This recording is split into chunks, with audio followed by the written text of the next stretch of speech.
Theodore de Bry, born in the Prince-Bishopric of Liege in 1528, lived and worked in Strasbourg, Antwerp, and London before he ultimately settled in Frankfurt, the center of the European book trade.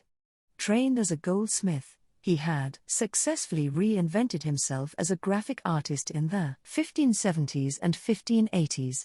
In the final decade of the 16th century, he would crown this transformation by introducing the technique of including copper engravings into printed books to Germany, thus creating a niche in the market for his lavishly illustrated coffee table books. His most monumental series of publications was the so-called de Bry collection of voyages.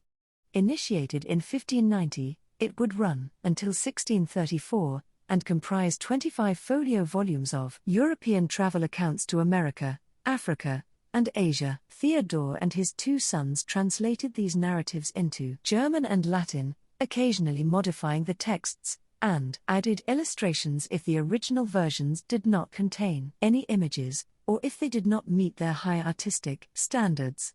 Both the 13-volume America series and the 12-volume India Orientalis series became luxurious collector's items almost overnight, and have remained so to this day. De Bry opened his America series with the famous watercolor drawings by John White and Jacques Lemoyne Morgues, which Richard Hakluyt had given him for this purpose during his time in London.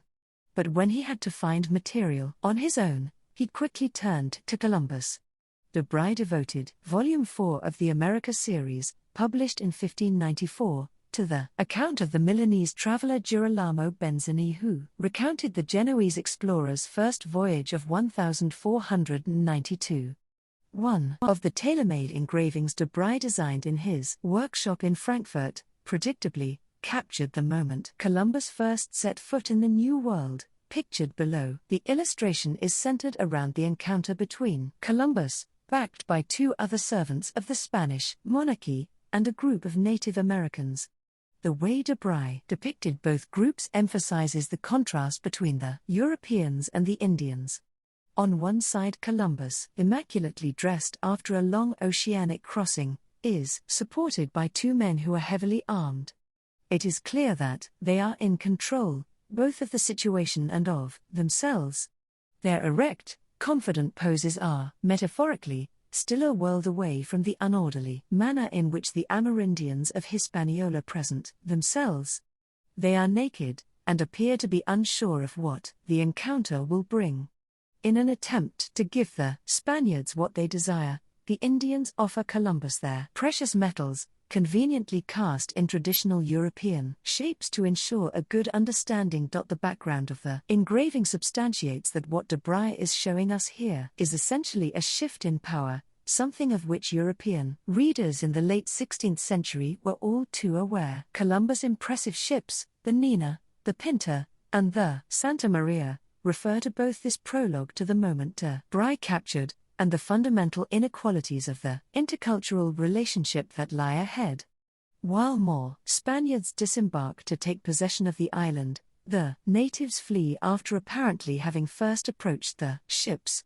The power shift is made abundantly clear by the planting of the cross on the left-hand side of the composition. One of the Spanish soldiers has even put his gun to one side to help establish Christianity in the New World, a powerful symbolic gesture that appears to be a precursor to Joe Rosenthal's iconic photograph of American soldiers raising the flag at Iwo Jima in August 1945. The planting of the cross was particularly meaningful for Theodore de Bry. According to his own testimony, de Bry, a Calvinist, had been forced to leave his native Liege because of religious persecution. In Frankfurt, too, Calvinists were tolerated only because of their commercial importance to the city. It led de Bry to develop an ingenious strategy for his collection of voyages that would be acceptable across the Old World, for readers of every confessional background. Whereas the Latin translations he made were intended for a Catholic readership, his seemingly identical German editions reveal Protestant sympathies. When comparing the two versions, one sees differences in words, sentences, paragraphs, and occasionally even entire accounts. Making alternative engravings, however, was too costly for de Brye's editorial strategy of confessional differentiation. Different illustrations for different readerships, moreover, would not enhance the authority of his flagship publication. That was crucial to the commercial well-being of his publishing house. So for his engravings, de Brye's method was to enhance the contrast between civilized Christian travelers and the uncivilized heathen peoples of the non-European world, thus creating an iconography that could be appreciated in all corners of the divided continent. Hence, for reasons entirely unrelated to his own adventures, Columbus was depicted in this fashion 100 years later. Yet de Brye's image, rather than a belated conclusion to Columbus' expedition, is only the beginning of the story. The de Brye collection was the single most influential European set of images to summarize what has traditionally been called the Age of Discovery. Altogether it contained up to 600 high-quality copper engravings, around 40% of which were invented from scratch by the de Brye family in Frankfurt.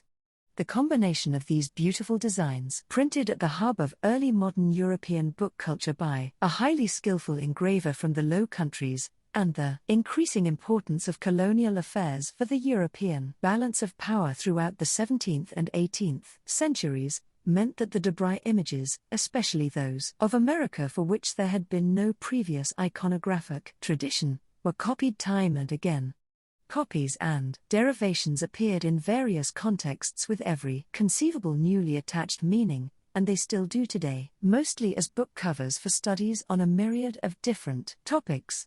For Columbus, in retrospect, we can establish that he was finally canonized, visually, in 1592 by Theodore de Brye. The image has since been changed in order to meet new stylistic conventions, but several elements have proved extremely persistent.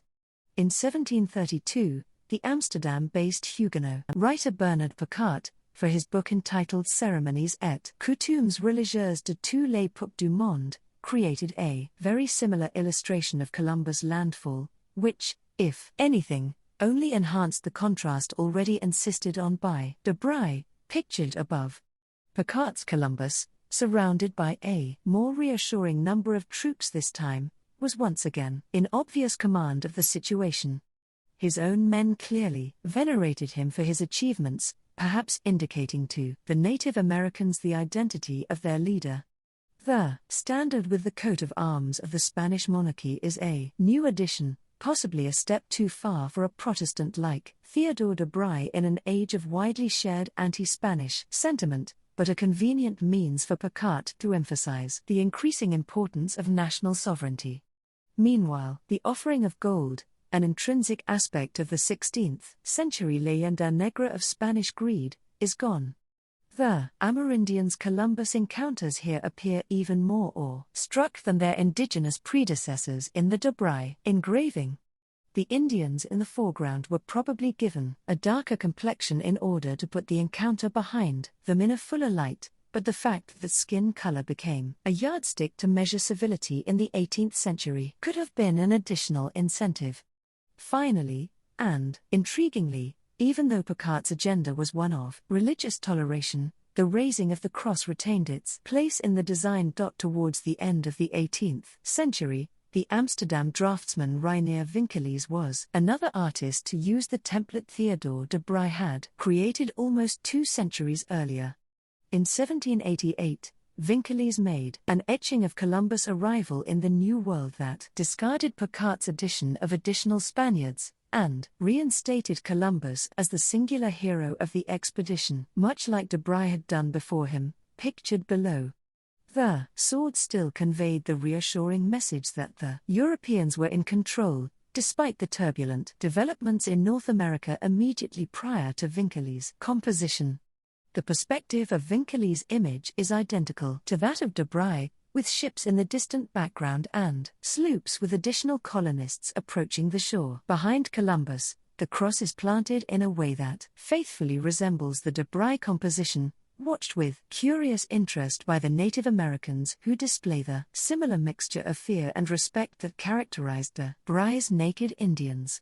Vinkeles, like Picquart before him, did not depict the giving of New World gold and silver, but instead appears to have embellished the image by adding a crowned head among the Amerindians, with arguably the most fearful complexion of the entire group.